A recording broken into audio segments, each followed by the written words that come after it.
Good evening. This is All Sports with LD coming back at you with another YouTube post from my YouTube channel.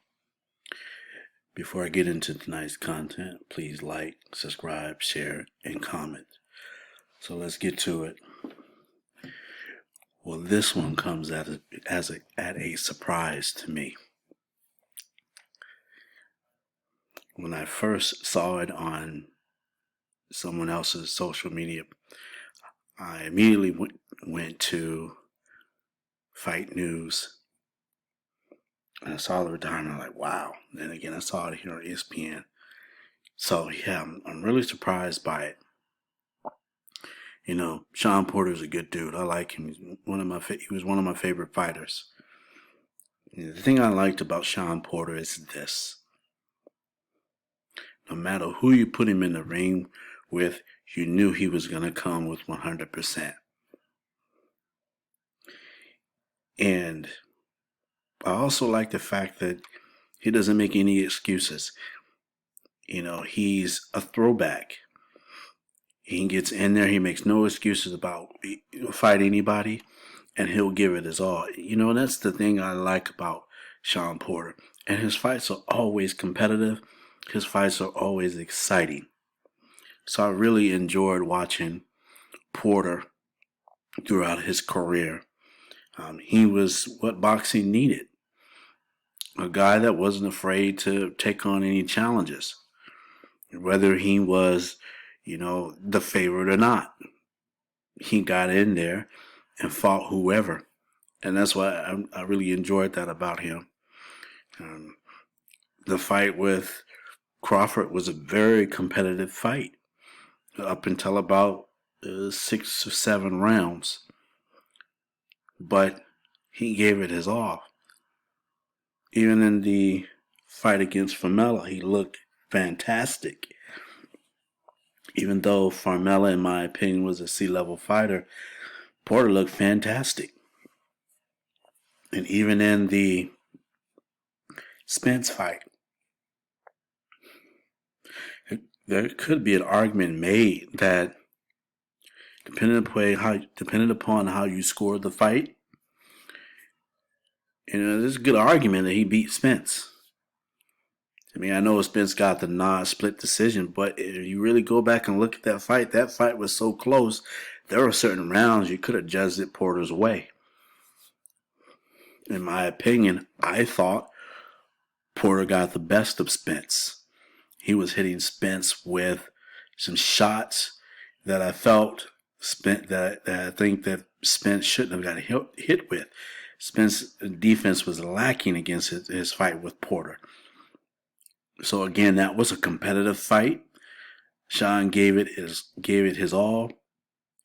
And I think, honestly, when Spence put him down at 11th, I mean, sure, you can make an argument that Spence pulled ahead of Porter to knock down the 11th. And again, it just depends on who you are. I mean, you argue the fight either way. But, it was a good fight. It was a good competitive fight. And I really enjoyed that. He also had a very good competitive fight against can't think of his name right now. The guy lost against Pacquiao, lost the title to Pacquiao. Sorry, I can't think of his name right now. But that was also a very competitive fight. So, I'm really just surprised by that. And also, I'm happy for him. He's 34. He's married. He has children. He's able to walk away from the sport in his time. He's walking away from the sport with all his mental faculties. And I'm pretty sure there's some bumps and bruises over the course of his career as a boxer. But ultimately, for the most part, the better part is that he has his mental faculties. He's able to enjoy the money that he's made with his family, his wife, and children. And that's the thing that I'm very happy about. A lot of times boxers stay too long, and because of they're past their prime, the accumulation of punishment forces them to retire. It's very rare that boxers walk away in their own time. Mayweather did it. Lennox Lewis did it. Hagler did it. Those are the three that I can think that come to my mind right away, other than Porter, that were able to just say, I'm done. And that's a good thing when a fighter is able to say that I'm done. I've done everything I could possibly do in this sport, and now I'm walking away. And, it's always a tragedy to me to see boxers stay longer than what they should stay. I remember watching Muhammad Ali fight Larry Holmes. And Muhammad Ali is my favorite fighter of all time. Larry Holmes is also one of my favorite fighters, and it killed me that Muhammad Ali came back past his prime at, I believe, 38, and he got whipped senseless.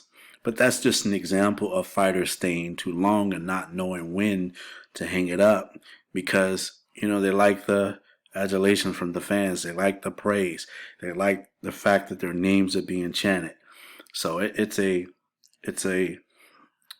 aphrodisiac to listen thousands of people screaming your name. So I'm really, really happy that Porter is able to say, you know what? I've been in there with everybody, the elite of the welterweight division. I've won championships. I've done everything I could with my ability and my skill and my talent. Now I'm done. So I'm proud of the brother, and I know he's going to be successful in his career as a commentator. I like listening to him when he does new commentating. As a commentator, he's very sharp. I like his intellect. I like the way he articulates his points of view.